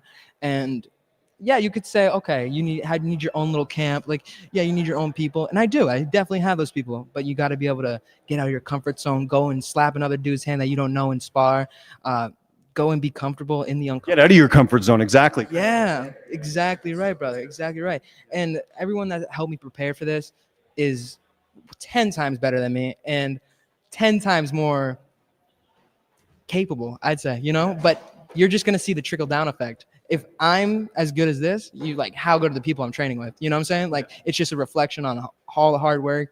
And I believe if you want something and you keep on going, you never derail from your sight and what you want in life, you can truly do anything. Do you moonlight as like a public speaker by chance? Because you're pretty good at this. I can tell you done an interview or two. No, I just really, really want to change this world and be a positive like light, like you said. Through martial arts, by the looks of it, and just by presentation. Exactly. look good, feel good through martial arts, through jujitsu, through this voice I have. And thank you for letting me have this voice. I really do. I'm happy to be here. Listen, are you kidding me? I wouldn't be doing anything else, man. I'm happy to do this. Prediction for tomorrow night. Again, I know early in your career and all that, but how do you envision the fight playing out? I envision the fight being pretty tough. I gotta say, it's gonna be a war. I'm ready for 9 minutes of hell, and if it's shorter, then that's great. I think a sub's coming, or I'm gonna crack him with the right hand, and we'll see. How long do you think it'll be? And again, not looking too far ahead here, but you'll make that jump to pro. Have you thought about what the future looks like as far as you making this a professional career? It honestly just depends with my team, like what they think. Listen to Tony Soprano, aka the Tyson Chartier at the Cartel. Yes, let's call him Tony. The cartel mafia thing. I like that. I'm gonna tell him that. I love that. Yeah, no, definitely with the cartel and getting better with them. So, dude, good hands, right? Yeah, very good hands. And the people that it wasn't like, oh, Javi, you just go to the cartel when you're ready. It was. I got good enough and competent enough where I was like, oh, I feel confident to go into a room with pros and get better and get worse. Does that make sense? Like it's like it's a progression. No. And thankful to Mass BJJ and everybody, they gave me like the tools. They gave me that prerequisite, right? That toolkit to be able to go in there and shape and kind of like find my style in the actual MMA world. So I gotta say, shout out to Mass BJJ for sure. Who do we got behind the camera here? My mom's right by I was going to say, didn't want to say it because, just wanted to make sure we got the right people. But yeah, it's pretty cool. We got your mom out here, which is awesome. Yeah. How much do you do this for her? I do this for myself. But whenever I ask my mom what her legacy is, she always says us. So that's what I'm doing it for sure. You know what I'm saying? Like, I want my legacy to be engraved in this earth. I want everybody to know who I was, and everybody to understand that like you can do it too. And all she wants is for us to be in her legacy. And I want so much. So like for her, that's pretty damn humble, I gotta say. I want so much from this world, and I'm ready for it. And I think I know who I am a little bit more. I'm way more confident with who I am.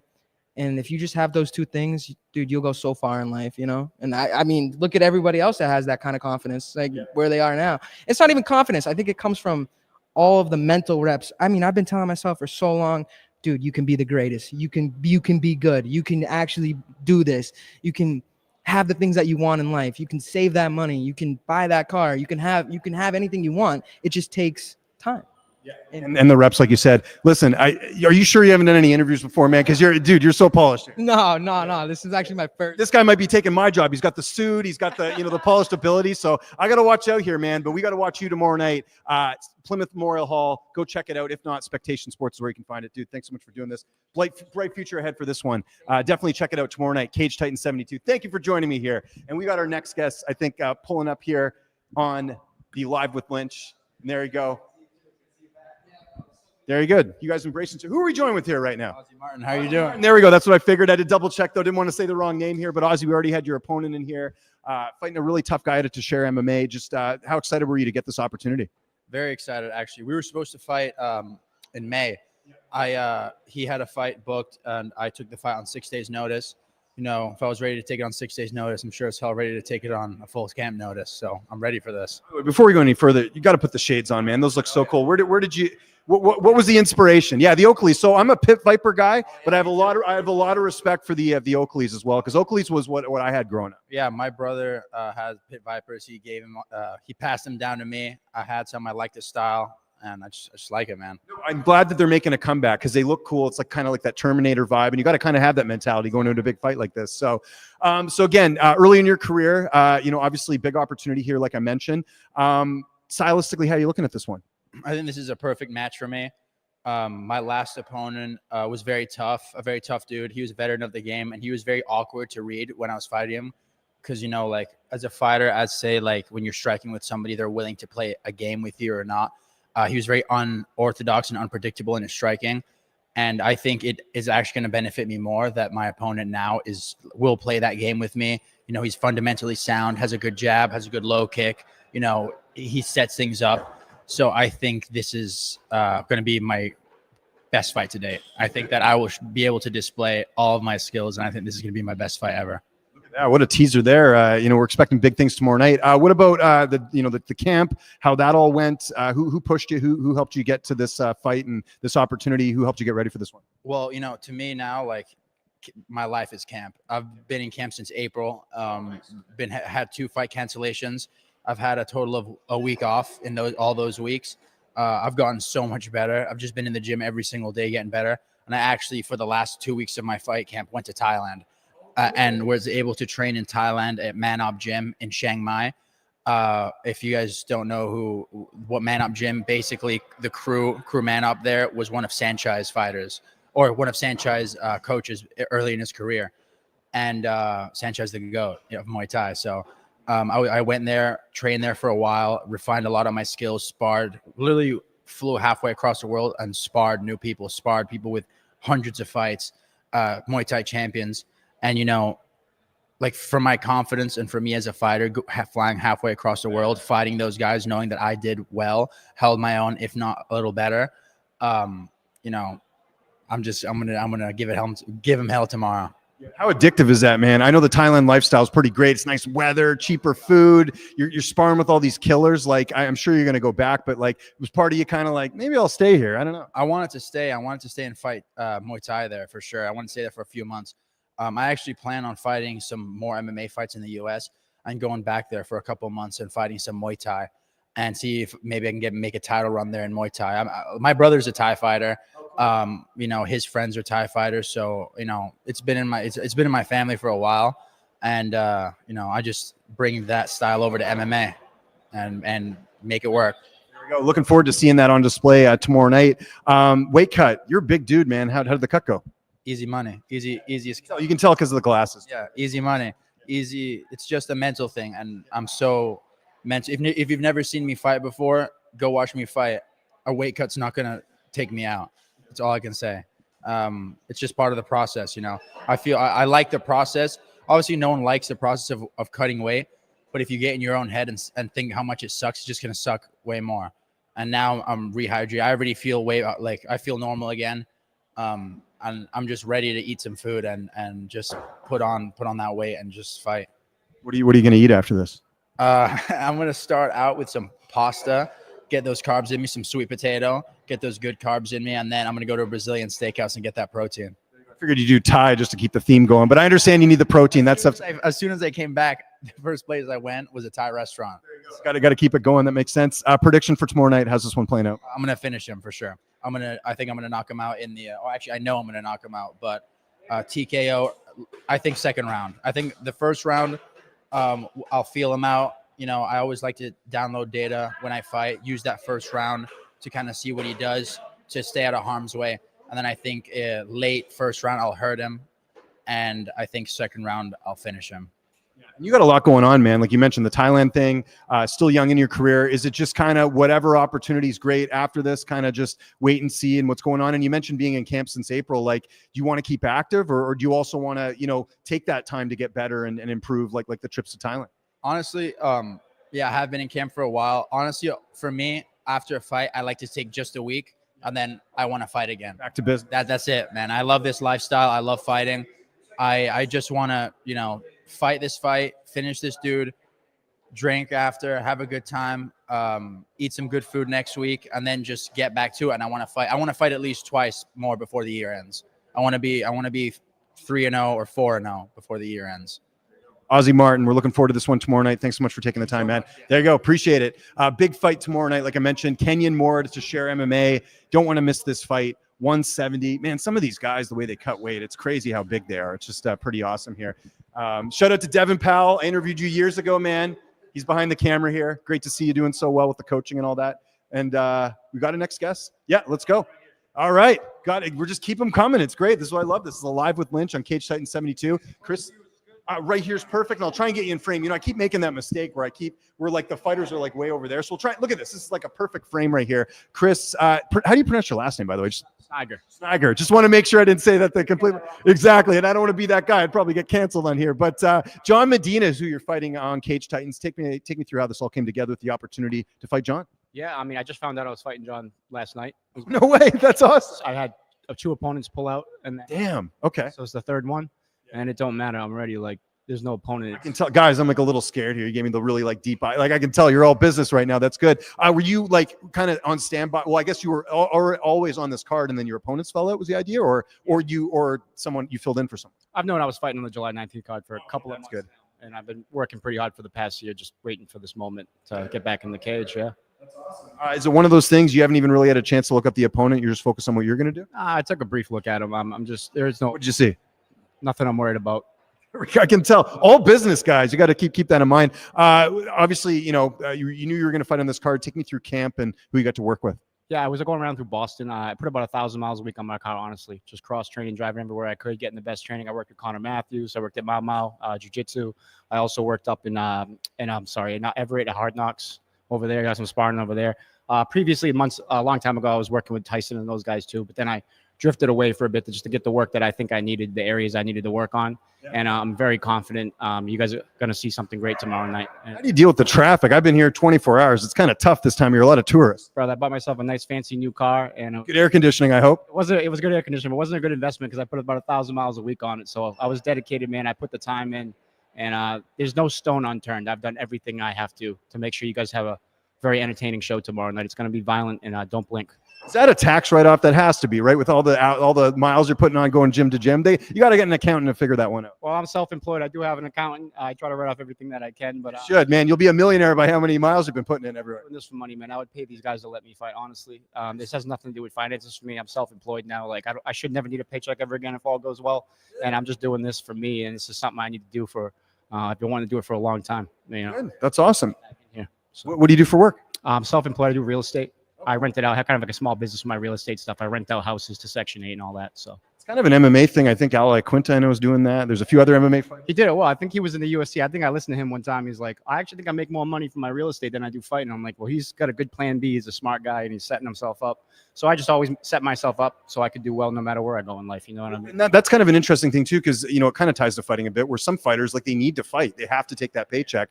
How much of a kind of not a relief, but just how much of the fact that you don't have to worry about money as much. You have this career that's always going to be there. And like you said, it's almost like you're playing with house money because you want to do this. You don't have to be here. That's exactly right. And I was a cop for about 6 years. I actually resigned this last October. It was, I set myself up. I had some personal troubles in my life.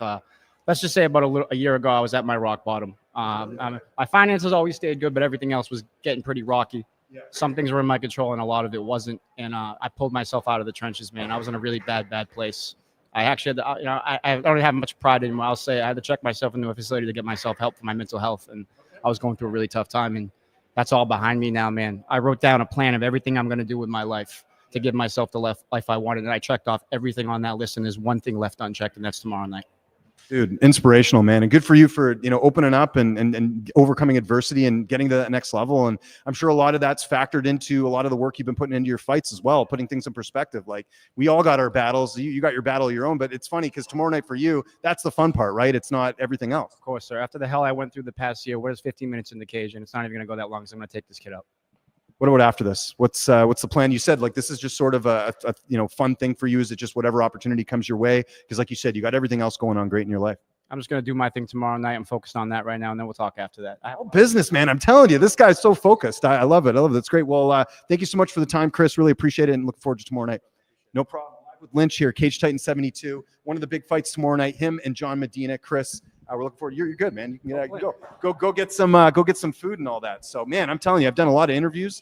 Oh, that guy's all business. It's great. So super focused. Again, going to be opening up the main card tomorrow night for Cage Titan 72. Really looking forward to that one. That's a featherweight fight. So again, 2 opponents pulled out. That's nothing. He's stepping up into the plate and getting it. Sorry, I haven't checked the chat in a little bit. It's been nonstop here on the Live with Lynch here. We're having a lot of fun over here at the Plymouth Memorial Hall. Hope you guys are going to be coming out tomorrow night to watch the card. And like I said, if you're not, you can check it out on Spectation Sports. We're just kind of waiting to see what's next. If you guys have any question. Oh, look, our guy Zach. Shout out to my guy Zach from 4 Ounces of Freedom. If you guys want to check out a great YouTube channel when it comes to regional MMA and just great coverage in general, my guy Zach over at 4 Ounces of Freedom, make sure you're checking him out, guys, because he's doing some great work. And I say this all the time, guys. Some of the best media you're going to get is the regional guys, the guys out there. We're going to be joined here by the Presidente himself. We got him here. Dude, I am having so much fun. The fighters have been great. What an event, man. It's been so far so good. I know we got it tomorrow night, but it already feels like we've gotten right into it. Yeah, man. Honestly, it's great having you. You know, we've met many years ago, and we've Boston, UFC Boston, Weidman, Reyes. I saw you, Mike Heck, I think, was interviewing you. Mike Heck's a good friend of mine. And we finally met. And by the way, even before this, I had done some Cage Titans interviews. So it's all coming full circle. Yeah, full circle. And he's a hockey fan. I was a hockey guy, big hockey guy. So Canada, we got the connection there. But it's great having you. Honestly, I'm looking forward to tomorrow night. You know, a great card as, you know, as come to expect. You know, the theme of this one is kind of, you know, the past and the future. When you look at the main event, you know, the future in guys like Joe Poirier taking on Zaya Torres for the flyweight title. But then as the co-main event, we're calling it the fan main event, you know, two legends from the, you know, Johnny Cupcakes fought at Cage Titans 1 in 2010.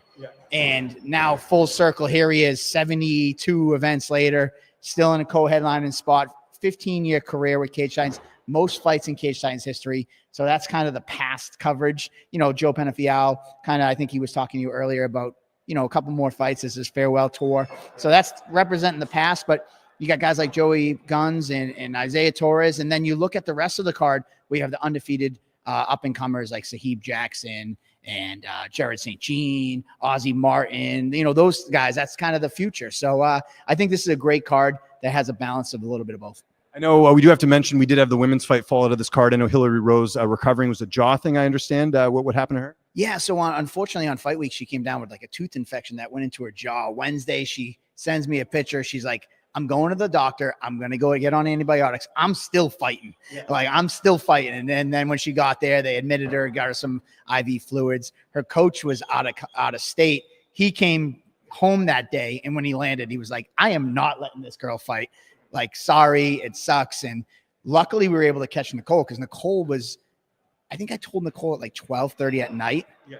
And she was on a 10 a.m. flight from Mexico the next day. So we caught her. So, you know, whatever. It was a bummer, but, you know, it's a little bit of hit. But, you know, that's what happens in the sport. I think the depth of this card is going to persevere. That title fight, that co-main event. Then, you know, the next one down in the featured fight, Ozzie Martin and Kenyon Moore, Sahib Jackson and Vadim. I don't know how much you got out of Vadim, but you knew his coach. This kid's 40-5 as a kickboxer.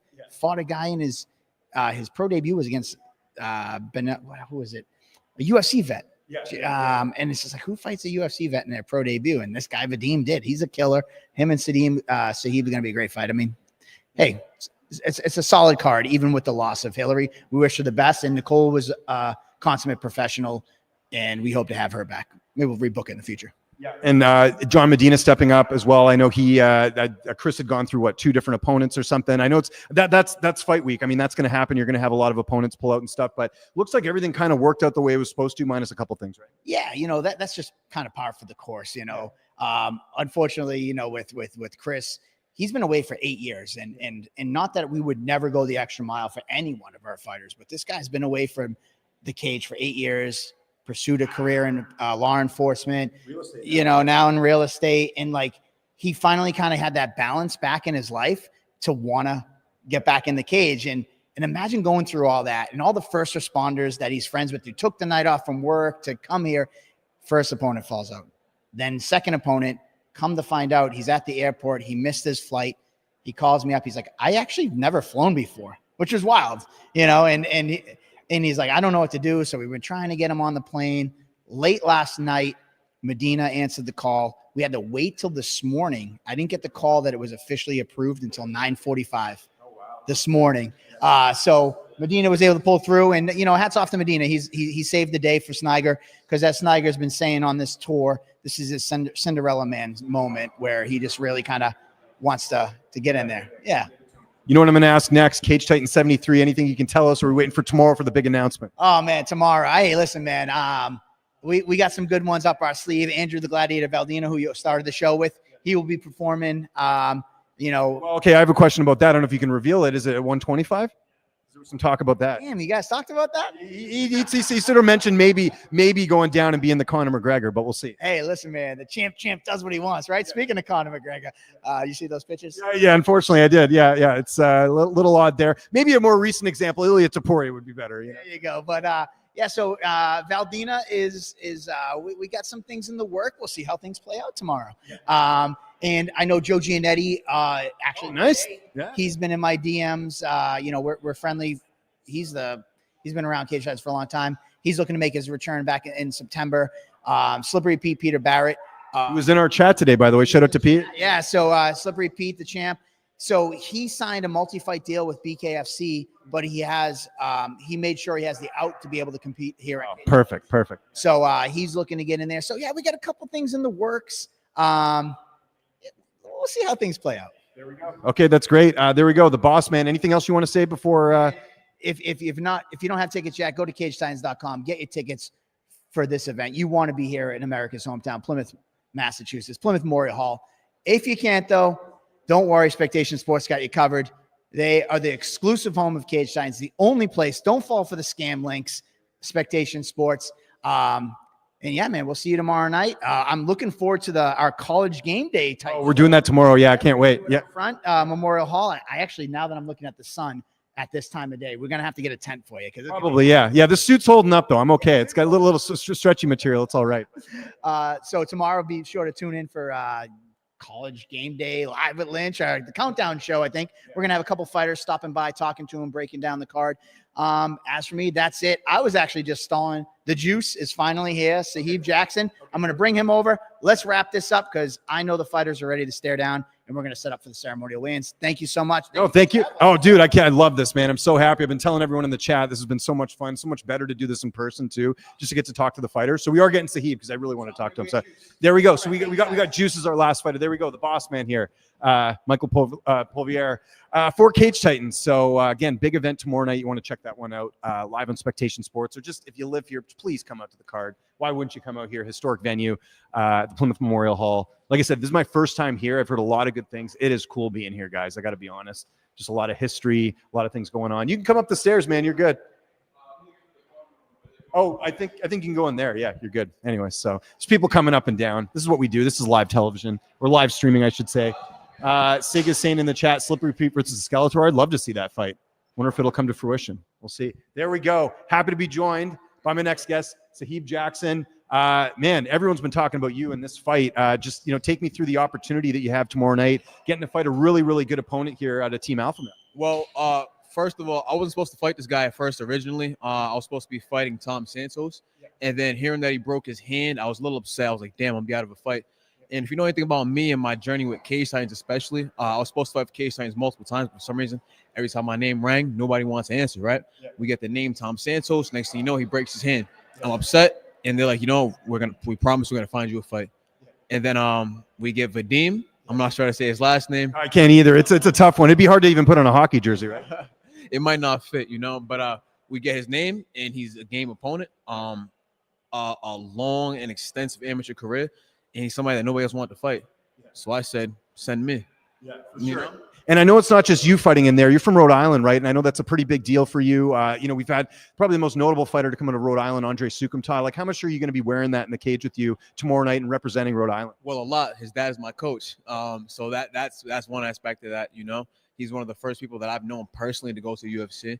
So it means a lot. And Vadim I believe he has a UFC fighter. Slava Claus, I was just in here with him, yeah. All right. So I guess that makes it that much more interesting, I'm excited for the matchup. I'm excited for the battle, and I'm excited to get my hand raised. That's where I see this fight. I see myself winning this fight, regardless of who the opponent is. It's just me versus me in there. Yeah, and that's kind of the mentality. It doesn't matter who it is, and like you said, switch up an opponent. Doesn't matter to you. Take me through camp a bit. You mentioned Andre Sukumtai. What about training partners? Who'd you get to work with? Training partners, I work with the likes of Gary Batman Mileto, Vinny Tedesco, who's also on this card. Dennis Paiva, Dennis Sweetbread, really good guy, right? And Master William, Andre Sukumtai's father as well as my coaches Keith Jeffrey, Peter Jeffrey, and my boxing coach Victor. I think we're ready for victory, whether it's on the feet or on the ground. I know Vadim, he has a kickboxing base, but he trains at a team like Team Alpha Male, so he's ready for everything. And I think I'm ready for everything. So wherever the fight goes, I believe I'll be able to win the fight. But we'll see when we get in there. How much have you learned from Andre in that? Obviously, he was in the UFC, but this is a guy that at the time was with the Black Zillions, which is now Sanford MMA. I know he did a lot of his camps out there, learned from some of the best coaches in the world. How much of an asset is that, learning from someone that's not only got so much coaching knowledge, but also fought in the UFC? Well, it means a lot, especially because us having conversations and him letting me know that I have all the tools to make it to the UFC myself. Now, I also do plan on showing some of what Andre showed me in the fight tomorrow. So we'll just have to see for that, I'll leave that for tomorrow. I know you're predicting a finish. How do you see it playing out? When's it happening? I win, just like that. Doesn't matter. That's all that matters. It's all business, right? I win. That's my prediction. What about after this? I know you mentioned trying to fight for Cage Titans a bunch of times. The fight did end up coming to fruition. Where do you see the rest of your year going as far as activity? Activity, I'd like to fight 3 or 4 more times. I'd also like to try to cross train a little bit too. So after the fight with Vadim, I'd be more than happy to take a trip down to California, train with the boys down there. Where specifically? Yeah, let's do it. There we go. He doesn't seem like a bad guy at all, I don't have any problems with him. We just got to fight tomorrow. That's the only thing. He's the man standing in front of the way for the time being. But I'm sure if we met on other grounds, we'd probably be good friends. That's what it's all about. Respect. Last question. How much is Rhode Island on your mind tomorrow night? I know you got a lot of support going into this. I mean, Rhode Island, that's where I'm born. That's where I'm raised. And I plan on becoming the guy that shows the UFC that Rhode Island is a place also for young athletes and elite athletes as well. We're a small state, but we have a lot of talent. So I just want to be one of the people that show that tomorrow night. Pretty good at interviews too, man. Thanks for the time. Really appreciate it. We're looking forward to it tomorrow night. Big fight on the main card tomorrow night. Cage Titan 72. You go drink that water. I know it's tough. Don't blink, guys. There we go. It's going to be a finish tomorrow night. We're really looking forward to this one. This is Shahib Jackson taking on Vadim, 2-1, 150-pound catch weight. Don't want to miss this fight. Again, coached by Andre Sukumta. That name, very known around these parts. Also fought in the UFC. Fought Sean O'Malley in the UFC, if you remember. So lots going on there. I think we're going to be wrapping this up here pretty soon. Guys, we've pretty much talked to everyone here on the card. That's the beauty of doing this show is we get to talk to pretty much everyone, the amateurs, the pros as well. I've said it plenty of times on the stream, guys. Make sure you hit the, make sure you guys are tuning in tomorrow night. Cage Titan 72 live on Spectation Sports. But if you're in the area, highly recommend it. Plymouth Memorial Hall, one of the best venues in all of sports. A lot of history here, seeing what's going down there. My name is James Lynch. We do this before every card. Usually I'm at home doing this. Today I've had the opportunity to be here in person. I'm going to be at the fights tomorrow night too, guys. So I will be doing some post-fight interviews for you guys for Cage Titan 72. So be on the lookout for that. I believe that's going to be on this channel and on Spectation Sports as well. Hope you guys have a great rest of your Friday. We'll be back tomorrow, actually. We got the pre-show Saturday before Cage Titan 72. So make sure you guys tune into that. We'll have all the information on social media. Of course, we posted the schedule on Cage Titan's social media platforms. The whole schedule that's going on. There's a ton of stuff going on the next 24 hours before Cage Titan 72. My name is James Lynch. You can check me out on Twitter at Lynch on Sports. That's the easiest way to find me. Thank you so much for tuning in, guys. We will see you for the countdown show tomorrow before Cage Titan 72. Hope you guys have a great day, and I'll talk to you guys soon.